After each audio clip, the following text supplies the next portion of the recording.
Welcome to the Savoy Originals. I'm Alex Zane, and this week I am joined by someone who shot to fame at the ripe old age of 12 when he was cast as the lead in Billy Elliot the Musical. From there, he's built a formidable career on stage in shows like Everybody's Talking About Jamie to his recent Olivier award-winning performance in the musical Titanic. Alongside that, he's appeared on TV in sitcom Bad Education and made a massively memorable appearance on Strictly Come Dancing. I never took it for granted, but if you tell someone they're a star 1,000 times over, if you put them as a leading role in a musical and you've got thousands of people applauding you, of course you're going to have this kind of like, well, I'm fab.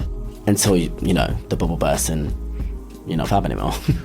Today, we talk about how his own story mirrored that of Billy Elliot, how his meteoric rise to fame was followed by an equally speedy fall, and how he pulled it all back together to be sitting here at the Savoy today. Yes, my guest is the excellent Layton Williams. That's all on this episode of the Savoy Originals.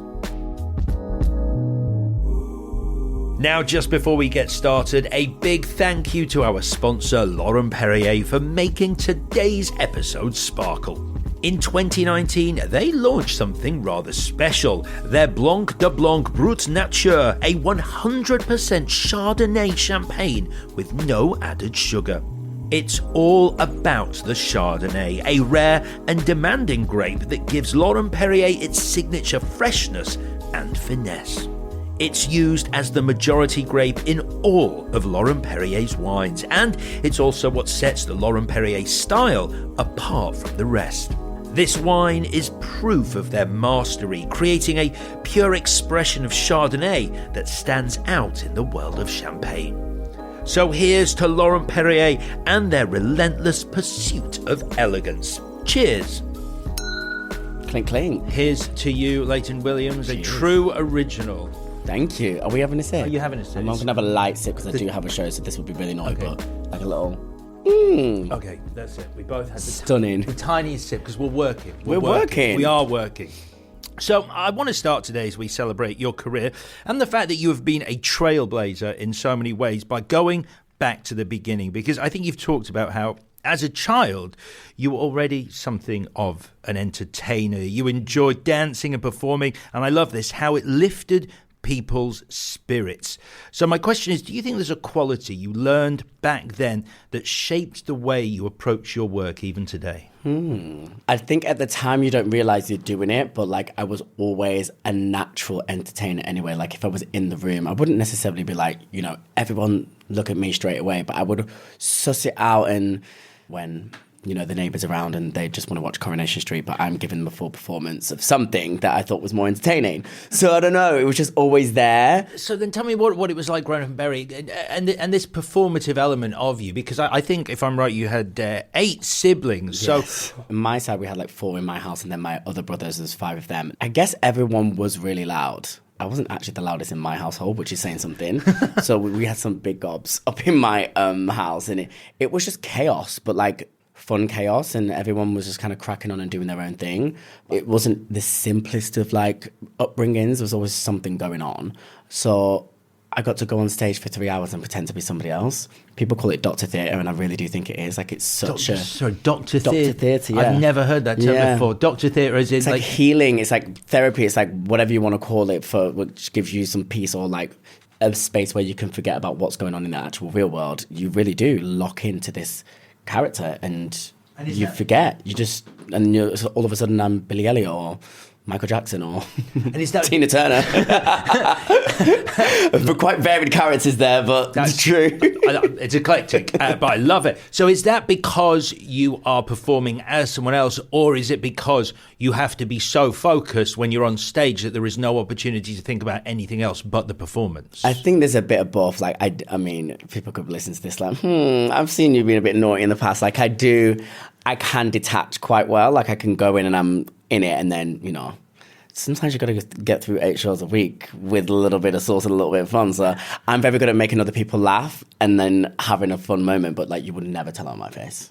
So wait, what you're talking about here Being cheeky. is going slightly off script. A little bit, just not off script, but just a little wink, wink, nudge, nudge. But when you're on the stage and you go through the whole process, like I played a character called Jamie, and everybody's talking about Jamie, and that was like, it was like 3 or 4 years ago, so I was still in my late 20s, playing a 16-year-old, exhausting, but like I remember going on that 3-hour like train. It was just like it would get emotional, and I got to let all of my baggage out, and I just that's why we call it Dr. Theatre. I just thought it's a great opportunity to just let it all out and then take your bow and crack on with life. I asked this because we've had guests on the show who even as kids saw acting as a potential escape from their circumstances is one way of looking at it, or a way of improving their life, or changing things in a drastic way by entering the world of entertainment. When you were a kid, was that on your mind?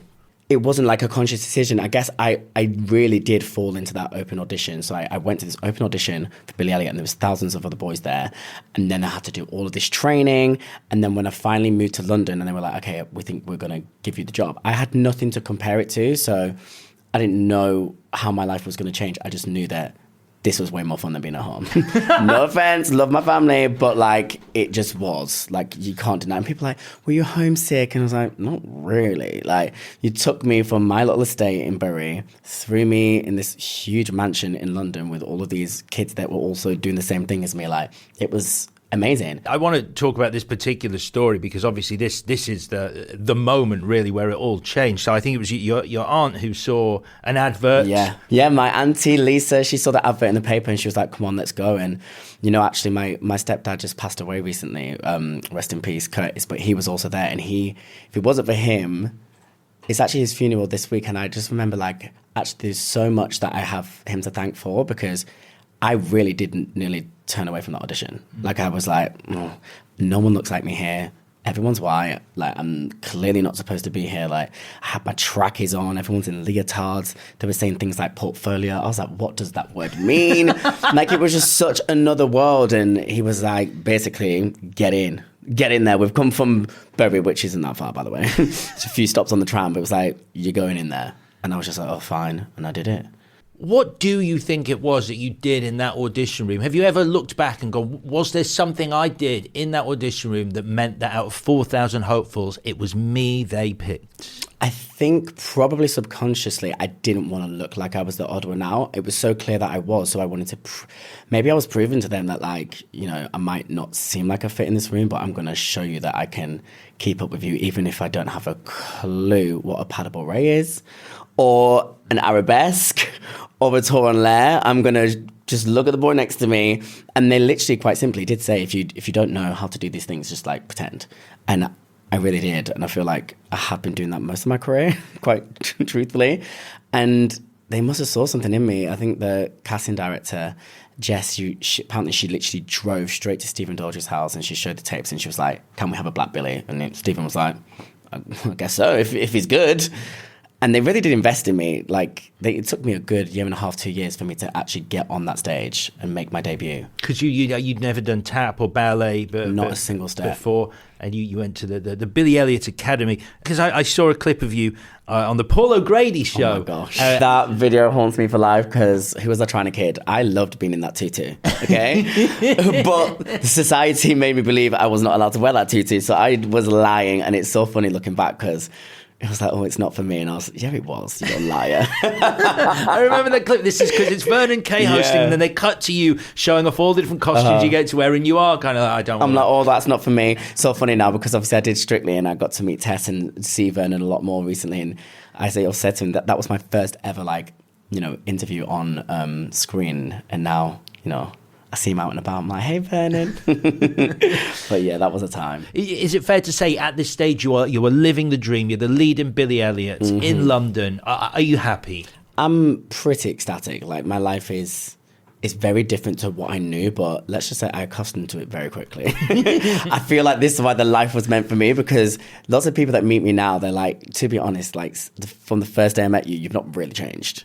I never took it for granted. I don't think. I just think I want to say it got to my head, But if you tell someone they're a star 1,000 times over, if you put them as the leading role in a musical and you've got thousands of people applauding you, and then you whack them in a TV show and da-da-da-da, like, of course you're going to have this kind of like, well, I'm fab. Until, the bubble bursts and you're not fab anymore. After Billy Elliot, a brief stint in the Michael Jackson musical, and then as you just touched on, you nail another audition for BBC Two's comedy Beautiful People, starring, among others, the legendary Olivia Colman. Just Olivia Colman, cash. Just casual, right? That cast is actually unbelievable. And Mira Sayal's in that cast as well. She just got nominated for an Olivia Award. I saw her the other week. I've not seen her in like probably 10 to 15 years, and we had the biggest hug. It's just so nice to see everyone smashing it. But yeah, that was my first TV job. Well, I want to talk about some of the incredible achievements you've had, and also some of the struggles. But before we go there, I do want to ask you something we ask every guest, because as we sit here, I want to ask, why do you think you have succeeded where others simply haven't? Oh, wow, that's a good question.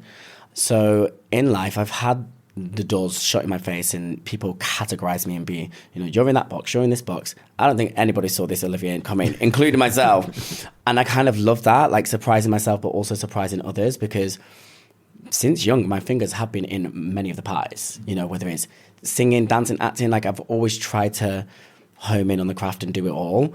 One thing I've done is be open to all possibilities, to all different kinds of work. I've not said, I'm a dancer.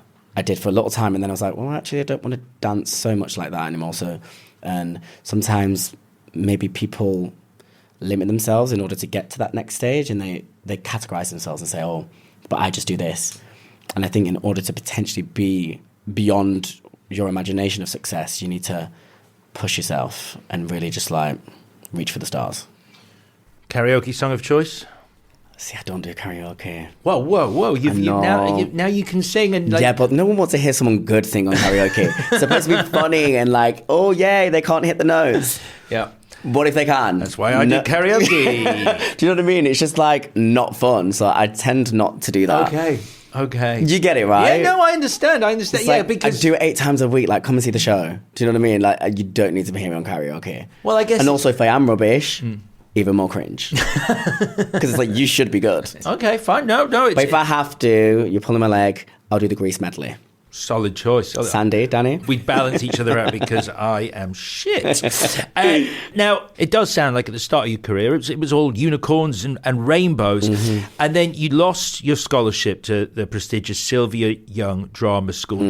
Just talk me through what happened at that point. And I wasn't sure which you were reaching for as I asked that question. The champagne. No, I really don't mind talking about this now, because I feel for a long time I didn't really touch on it. And then I was just like, why am I lying for? I actually made peace with Sylvia Young a few years back. I was doing Jamie, I think, on the tour, and the director is good friends with her, like they live close by. And I was on the phone to him and he was like, oh, I just want to pass you on to someone. I was like, oh God, a bit strange. Like, who are you passing the phone on to? Like, it could be anyone. Sylvia Young. And she's like, hello, darling. She just basically says like how proud she is of me and where I've come, and she's sorry about the past, but it had to be done for what was going on. And I really respected it. I was just like, imagine if you have a child in your establishment who's not really there. He's doing a show. He's preoccupied working, basically, because I was. I was there by, morning, a couple of hours, and then I would have to go to work and do Billy. Or I was on set filming. It wasn't like my main focus. My focus was the work, not like school. So yeah, I was playing up. I was, the class clown, like I said before. I was just not that bothered. I'm just a normal kid from a council estate who's used to going to state schools that everyone is, this is not naughty. I'm a good at 2 shoes in my old school, but me in this new private school setting where everyone is a lot more regimented, I just couldn't fit in like that. I mean, in hindsight, first of all, how much of that behaviour and that playing up, for example, do you think was just natural to you, or was down to perhaps because of your success and the fact you were working already in Billy Elliot, was your self-belief in your own talent, or was it perhaps some of the recognition you got going to your head? Because I think you mentioned earlier, having that applause at such a young age can have an effect on someone. 100%. My head was definitely getting too big. I was definitely almost maybe even playing a character. You know, like back home, I was nobody. I was like, I'd made this new life for myself. I was living this kind of weird new life, like, you know, in London. It was so weird. Like, I would have like a different wardrobe to what I would wear in Manchester. Like, you wouldn't see me in my like shades and my fake Louis Vuitton bags and, you know, my Dolce & Gabbana glasses. Like, that would all get packed up, and then I'd go home and I'd have my like trackies that I would wear in the streets. Like, I was doing this kind of like double life, and I'm a young boy dealing with like, you know, being queer and who am I out to, who am I not? Like, think about it, the whole time up until that point, I've been like playing this other character who was like, you know, straight boy laddie Layton, who's not actually that, but I had nowhere to express myself. I find my way to express myself, maybe I'll go too far. And then, yeah, I got expelled and I had to go. It wasn't a necessarily specific thing. It was just, you know, a combination of things. And I remember having to go to a meeting at Working Title with the Billy Elliot team, and Sylvia Young came, and she literally turned to me in the taxi. She was like, I really hope you can prove me wrong and turn this around, but something tells me that I don't think you will. And she said that, and it stuck with me so much. And I just remember thinking, like, I'll prove you wrong. Like I can turn this around. And lo and behold, a few months later, it was bye-bye. But honestly, I know everyone says this and it's so cliche, but like, that was the biggest kick up the arse that I needed. Everything just got kind of stripped away from me. I wasn't singing anymore. I wasn't dancing. I wasn't acting. I had no one to kind of show off to. I was just like, you know, the boy who'd made it, but now has to come back and be in his normal school with everybody else. And of course, that brought a lot of unwanted attention. And I was also on TV playing the biggest gay boy ever. So it's not even like I could hide in the closet. I was like, well, I guess it's going to be a time. I mean, do you think it is all on you and the responsibility solely lies with you? Because, you know, is it not the responsibility of a drama school, any drama school, to be able to handle someone in your unique position, perhaps coming from a background that 90% of the people there haven't come from? I think it was so unique, and them conversations were definitely not being had at that time. And you know, there weren't lots of people like me. Most of my friends at that time, everyone was used to being private school trained, or like barely many of us that had come from like the type of background I had. So we were always just a bit louder, a bit more, but even like the northernness, do you know what I mean? Like, I don't know. I don't really point the finger really, but I take a little bit of blame myself. I also think, you know, the people around me could have just, you know, said Layton, rein it in. But listen, maybe I couldn't be tamed. I mean, it's the story of a thousand movies. Someone having to return to their hometown after the glittering lights of success. I feel like every time I have a podcast, I'm like, this is a movie, you know. Is that really wild? I'm like, who's gonna pen this?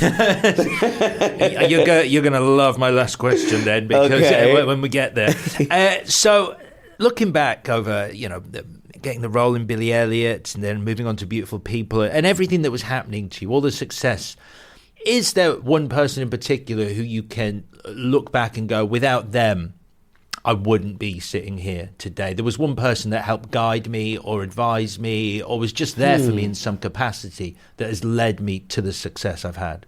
I would definitely say at that period in time, my granddad was like my like number one rock. Like, of course, my mum was always there, but my mum was going through her like own like just life stuff and troubles. And when I moved away, my granddad was like constantly like checking in and coming down. And, you know, he passed away a good, you know, 6-7 years ago now. But I always am so grateful. Like, even when I had to go back to Bury after all of this madness has happened and trying to fit in, I basically ended up moving in with him because we would come up with these plans and he would help me write letters to schools. And I was just, he understood the passion and like what I wanted to get to. Do you know what I mean? And that's when I started to really lock in. I was like, okay, I need to take this serious and I need to get back to London. It was Operation Get Back to London, and Grandad was definitely like helping me push that.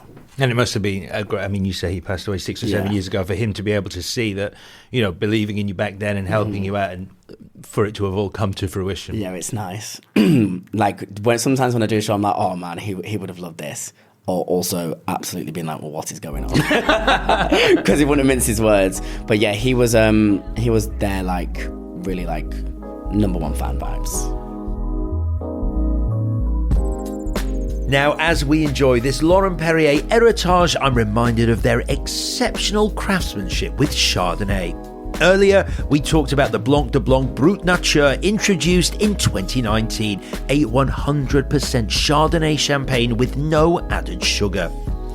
Chardonnay is the heart of Laurent-Perrier style, bringing that distinct freshness and elegance to every blend. Their Blanc de Blanc showcases this perfectly, capturing the purity of the grape and the skill behind every bottle. From the light, natural sweetness to the refined finish, Laurent-Perrier's Blanc de Blanc Brut Nature pays homage to a single fruit. So, to innovation, elegance, and the Chardonnay grape. Let me talk about what landed you back in London, because when I read about your life and hear you talk about this next period when you returned to London, you're offered a place to stay by one of the producers on Beautiful People, and the subsequent decade of living there. This sounds like a very fun period for you, both creatively and personally. What's life like for Layton Williams at that point? So I got the call for the TV show that I was doing, Beautiful People, season 2. And honestly, that phone call was just like, oh, thank gosh. Because prior to that, I had to get let go of Thriller Live because my voice broke. So I had no work. I had no school. There was no reason for me to be in London anymore. So it was like, okay. All of my creative outputs were just like gone. I couldn't go to like your normal, after school dance club anymore. Because I was a professional. Do you know what I mean? Like it didn't make sense. So I just didn't do anything for months and months and months. And this call to go back to London to film in the summer, I was just like, okay. With my granddad, I was like, this is it now. When I get back to London, I ain't coming back. I'll come back to visit you, of course, but like this is my opportunity to really turn things around. And it's so funny at that point, I played Billy Elliot, I played Kylie in Beautiful People. Them stories literally imitate my life. Like Billy Elliot, Northern boy, moving to London, going to the school. Beautiful People was about, this queer boy and his best friend wanting to move to London to live amongst the beautiful people. It's wild because it literally was like exactly what was the parallels was happening in my life. So Val and Maria, you moved in with them. Who were they in your life? I remember the exact moment I met Maria in Pinewood Studios, and she was the line producer on the show, and her wife Val, they were amazing, beautiful lesbian couple, and they were looking to bring in a young kid into their home just to help with life. And I just so happened to come in at the right time, and I was looking for somewhere to live because I was starting the new college at Alicante, or school, and they took me under their wing and they let me move into their house at the age of 14. And I was living in this new, beautiful queer household, and it was just like a match made in heaven. 2 lesbian women, white women, me, their mixed-raced gay child.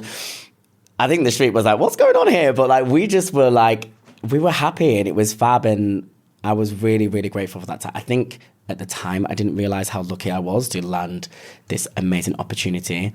But I guess I just needed them people to trust in me as well. Like Alicante, Maria and Val, like without kindness and love and compassion from a lot of people, I definitely would not be where I am today. So you were looked after then, because I know it's a trope, isn't it? Like people talk about child stars, people who hit the limelight at a very young age, and then it does implode for them, whether it's because of them or because of the people around them not looking after them properly.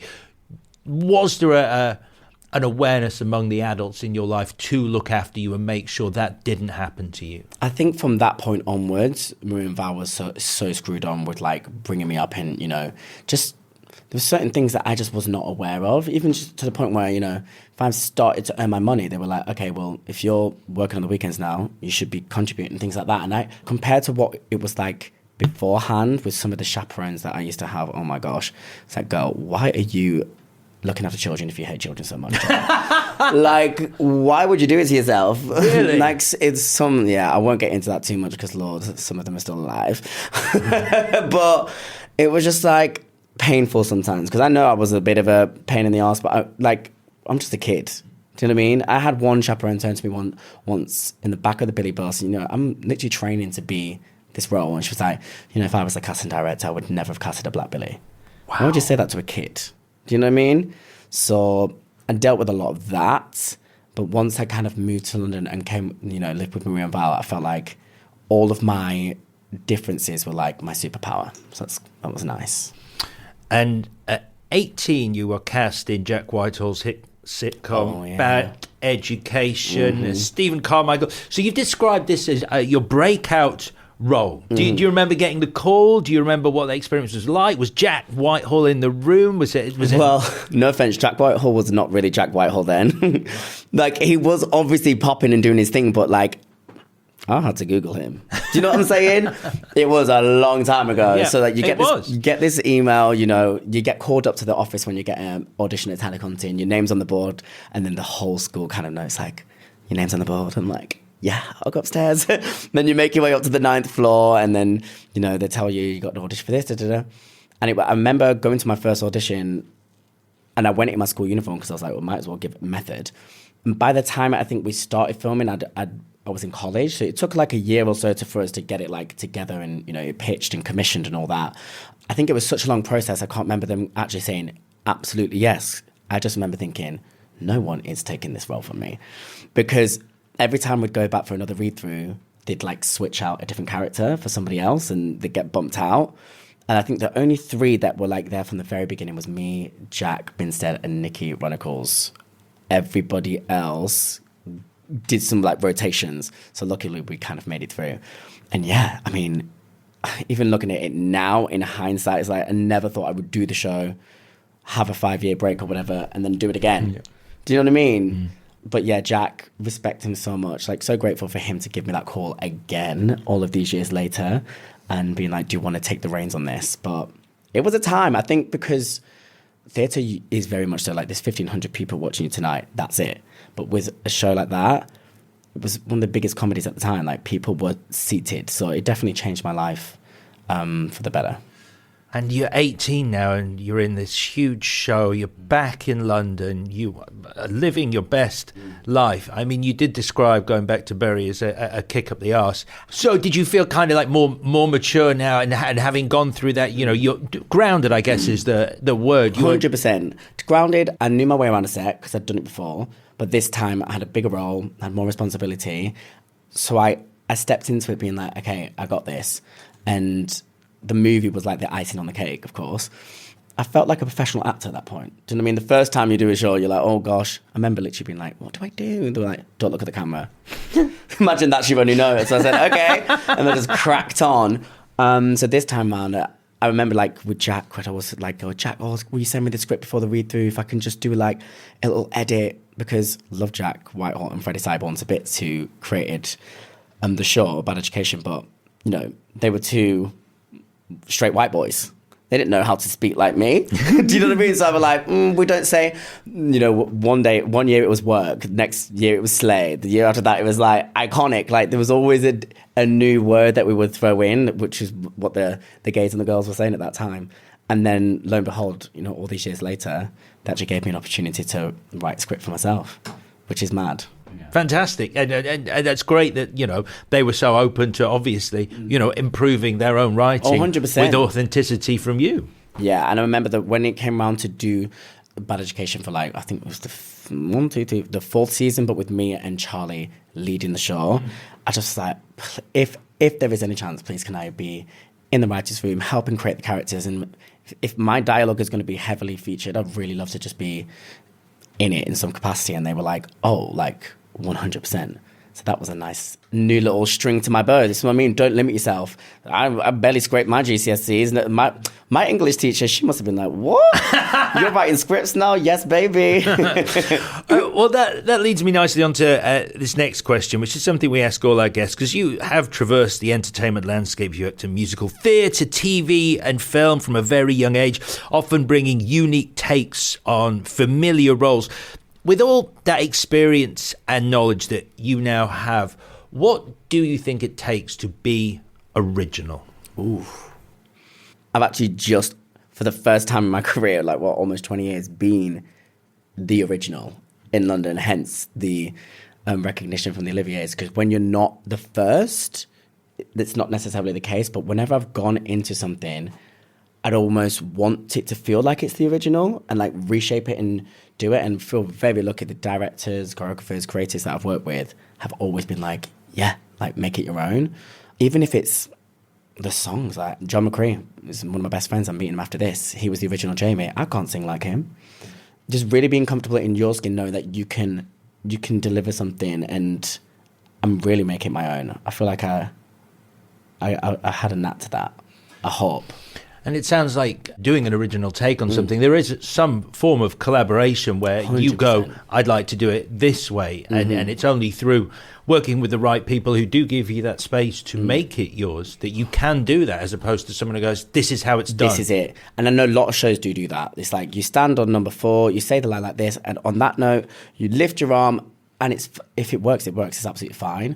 So with this role in Titanic, playing the iceberg, I remember seeing it on Broadway. I was like, iconic, loved it.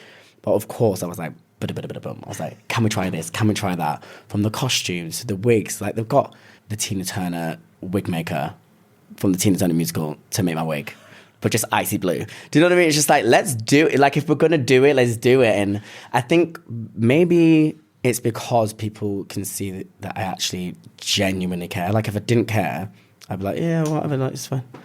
I care about like the end product just as much as you. Maybe sometimes too much, but like, I'm going out there and putting myself out there 8 times a week. I want to feel comfortable so I can really like give the best performance that I can.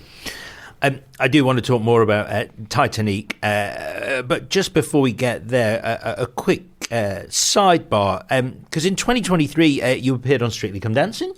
Yes. Just out of interest, what made you want to appear on that show? What was the driving force? Was it a profile raising exercise? Was it a desire to just do it? Do you know what? It wasn't my desire, if I'm being completely honest. Like, these things just come to you and you get that call and you're like, oh. I was actually in shock, to be honest. I thought, can I really do that? Like, isn't that a bit naughty? Like, I said to my agent, I was like, you do know they know I can dance, right? Right. And they were like, yeah, but we've had lots of people on the show before that can dance, like da-da-da-da-da-da. So I thought, probably not had as hard a choreography since I was 12 years old. So I was like, why not? To millions of people, dust off the dance shoes and give it a little go and have a good time. And the representation for me and Nikita was something that I definitely wanted to do. So I thought that would be great. And also I knew that I would be able to like really switch into the masculine and feminine vibes and not necessarily do, you know, there'd been same-sex couples before me, but I thought maybe I could be the first to really like push it to, you know, a different level. Because you switched who was the lead often halfway through the dance numbers. Yeah, and also just like, sometimes I was like, I want to stick a wig on. I want to stick that dress on because it's fun for me. At Halloween, you are not stopping me from putting a frock on. I'm so sorry. Halloween is Halloween. And I'm do it anyway, so might as well do it in front of millions of people and Strictly Come Dancing. You say millions of people, and you're absolutely right. I mean, that is a show. It's a stick your head above the parapet show for anyone. Were you prepared for the level of scrutiny that was going to come your way? And I guess to a certain degree, it's worth touching on the negativity that came with this notion that, oh, Layton's a dancer. Yeah. Like that got very boring really quickly, and they still do it now. And I think it's just something that is going to happen forever. Like the first season of Strictly Come Dancing, you had someone like Claire Sweeney, who had been in just as many musicals and as many dance classes as me. We went to the same theatre school. Get over it. It's always been that case. It showed me that if I can put my mind on something like it's when people say it's one of the most amazing experiences, like it truly, if you get it right and all of the pieces of the puzzle come together, it really can be a magical experience. In fact, I'm dancing with Nikita again this week. Can't get split us up now. And it was your decision in the end, because I just wonder, you've been in the industry for as long as you have at that point, by 2023. When it comes to a big decision like that, are you making it on your own? Do you have people guiding you, going like actually looking at it pragmatically and going, truly, Strictly will do this, but it could do this? Oh my God, like legit, I had all of my team, you know, PR, you know, digital agents, acting agents, everyone. We were in the boardroom at the office of Curtis Brown. We had like pros, cons, and I was like, okay, so this could happen, this. And I was like looking at people's careers that had done either Strictly Come Dancing or Dancing with the Stars, because he also had like, what's it called, Zendaya. People don't really remember, but like Zendaya was eating up Dancing with the Stars back in the day. Obviously, this is a bit of a random one, but Kim Kardashian, she's not exactly not killing life. Might not necessarily agree with what she's doing, but there's so many people that had done that show and continued, like Clara Amfro, AJ Adudu. Their careers are like soaring. And I was at a point in my career where I was like, I could just carry on doing it, but I just wanted to remind people what's good. Do you know what I mean? Like, I'm still here because I was in the era of like, yes, there was social media and things and stuff like that, but like I was coming up when all of that was happening. So like, I just thought, let me just rise the profile a tiny bit. And I'm not afraid to say that because that's literally why people go on there. Business. And obviously they didn't exactly pay me a tenner. So like, I was like, I'm from the streets. I'm going to get some cash. And it doesn't matter if you get kicked out first or second, you still get your check. So Les Dennis, you ate that. I always say Les Dennis was the true winner because he said deuces and he probably got paid more than all of us. So you do Strictly, and how does that affect the kind of work you're being offered afterwards because of the profile raising exercise that it did? And how important is the decision of the first thing you do following Strictly? That is the ultimate question because, Lord, I was getting offered some madness. To the point where I was like to my agent, I was like, is this, are they okay? Like, but fair play. Like, if you're hot at that moment, everyone is just wanting to like, get you in, or you're the guy that's just been, it was hard, I'm not gonna lie, because I love money. I want money, I wanted to, pay my mortgage. I very much so like find it hard to say no to things, but I know that like the stepping stones in where I wanted to go, I had to really just like, I was like, it's gonna come. And to the point where I almost gave up and just was like, okay, maybe I should just say yes to this and do that. Cabaret in the West End. That was my first job that I did after it. And what a first job to do, just to show people, yes, I can, be thrown around on national TV in sequins and a cheeky little heel. But this is what I do.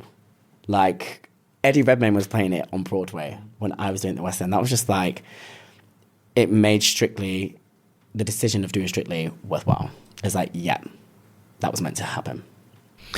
Let's continue with the stage then, because we've touched on this, but let's really get into it. Huge congratulations. Best Supporting Actor in a Musical for your role in the comedy musical Titanic, which is currently on at the Criterion Theatre in the West End. Now, let me get this straight. It's a retelling of the 1997 film Titanic from Celine Dion's perspective. Mm-hmm. That is correct. I mean, I'm sure that's reductive. It sounds crazy when you say it like that, but honestly, you have to see it to believe it. Like, I think the biggest shock for us all was just like, I guess it wasn't a shock because we know it worked in other countries, but you never know. Like, you could be the first time to do it in London and people aren't checking for it. But, I saw it off Broadway a couple of weeks before I began, and I remember thinking, this is going to go down well, I think. And it's basically a comedy concert. We sing all Celine Dion songs, and we tell the story of Titanic, but in the most hilarious way ever. And honestly, people will be stopping me in the streets and just being like, it's the funniest thing I've ever seen. Like, thank you for like the 2 hours of pure joy. Like, it's complete escapism and people crying laughter vibes. It's so nice to be able to make people laugh. And this was not the show I thought I'd be getting my Olivia. I tell you that much. Like, even just announcing that you're playing an iceberg, first of all, it's like, pardon? But this iceberg, she sings and she dances and she throws it down. And my agent kind of put it to me and was like, listen, of course it's this role, it's epic, but it's kind of a nod to everything that you've done in your career, the stepping stones to this moment. And this is the first time I've ever been eligible to have a nomination because I've never been an original. It's amazing. I saw the video of you when you first discovered on the street, being very emotional about the nomination. It clearly means a lot to you. So much. And actually, I was at Maria and Val's that day when I got the call. So I was back in the home in London where I'd grown up and, found myself as a young man. And they'd really put so much love into me. To get to where I was in my career and to have that phone call whilst I was there was really special. And calling everybody and just like thanking everybody, I guess, for like the belief, the time, the effort, the sacrifices. My mum was crying at work and yeah, Well, congratulations again. I used the word trailblazer at the start. I'd be interested to know, do you feel that with your career and coming from the background that you had, do you think through what you've achieved, you've opened doors or at least offered a vision for people who might think a career like yours was previously untouchable or unattainable for them? I've never really thought about it like that. No, I haven't had a leg up in this industry. I've kind of had people believe in me and, help me get to where I want to go. But I always say it I do lots of dance workshops and things and try to teach as much young talent as possible. And I have a company that does that. And I say to my students, I'm just like, if I can do it, you can, honestly. Because the odds were truly against me. Queer black kid from where I was from with not much access to many things. I stumbled to my acting classes at a young age. And that kind of spark, I don't know, right time, right place, just don't give up. I've auditioned for things and they've said no, and then 3 years later they're calling me. So you just really do not know. So I would like to think so. I hope so. We do have some quick fire questions coming up, but I did promise you, we started talking about your life and the story of your life earlier, and I did say that the final big question I was going to ask, because as we sit here in the Savoy in 2025, having talked through your life and career, it really honestly does have all the beats of the perfect movie biopic.